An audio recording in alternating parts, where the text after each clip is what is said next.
At 95 years old, Clint Eastwood is no longer just a Hollywood legend.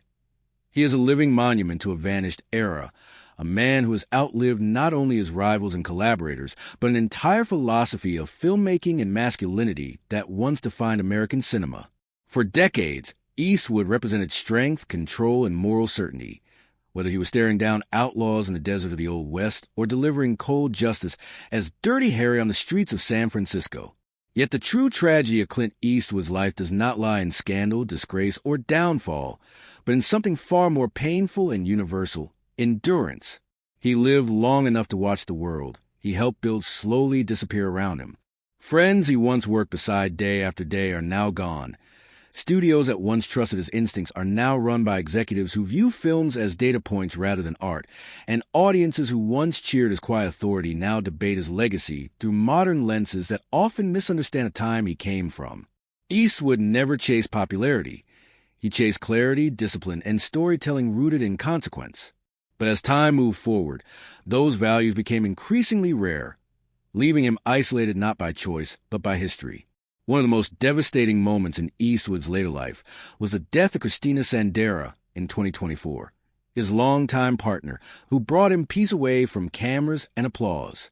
Unlike his many public relationships earlier in life, this bond was deeply private, grounded in companionship rather than image, and her loss struck at a moment when rebuilding is no longer an option. Grief at 95 is not dramatic. It is quiet, heavy, and permanent. Eastwood did not speak publicly about the pain, because he never learned to perform sorrow. He absorbed it the same way he absorbed everything else, silently, and that silence is part of the tragedy. As age tightened its grip, Eastwood's physical presence changed. The commanding walk slowed, appearances became rare, and the man who once controlled chaos on film sets now had to accept limits placed by his own body. For someone whose identity was built on control and precision, surrendering even small pieces of independence is emotionally devastating.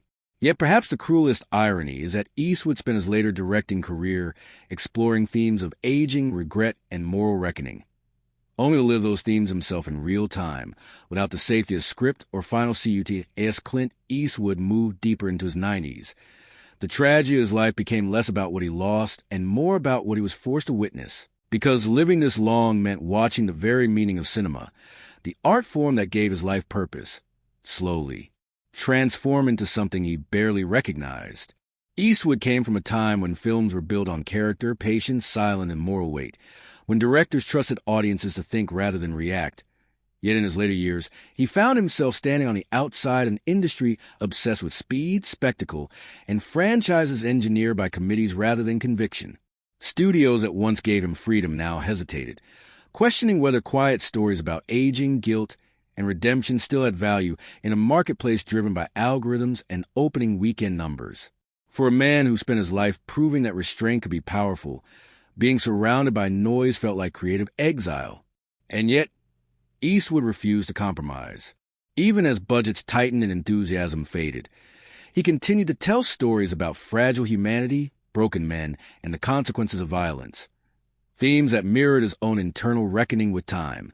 Each project felt heavier, not because of physical effort alone, but because he knew that every film might be his last, that each decision carried the weight of finality.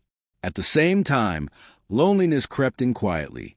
Eastwood had always been surrounded by people, actors, crews, collaborators, but age is a way of thinning even the largest rooms. Many of the people who truly understood him were gone, and those who remained often saw the legend before the man. Conversations changed. Invitations slowed. Silence grew longer. And for someone who never enjoyed emotional vulnerability, that isolation became a private burden. Family, too, carried complexity. Eastwood is a father of many children across different chapters of his life, and while relationships exist, age brings distance that cannot always be bridged.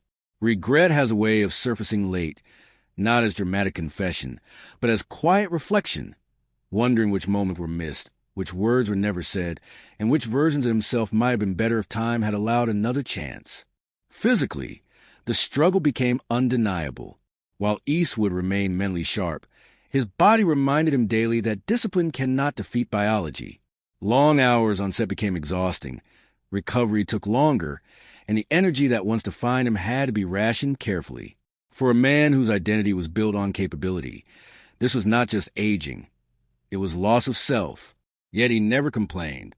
He never announced retirement with ceremony. He simply adjusted, enduring change the same way he endured everything else.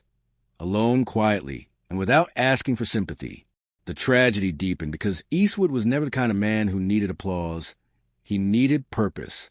And as opportunities narrowed and time shortened, the question lingered heavily in the background. What happens when the work that defined your existence slowly slips beyond reach while you're still here to feel it happening?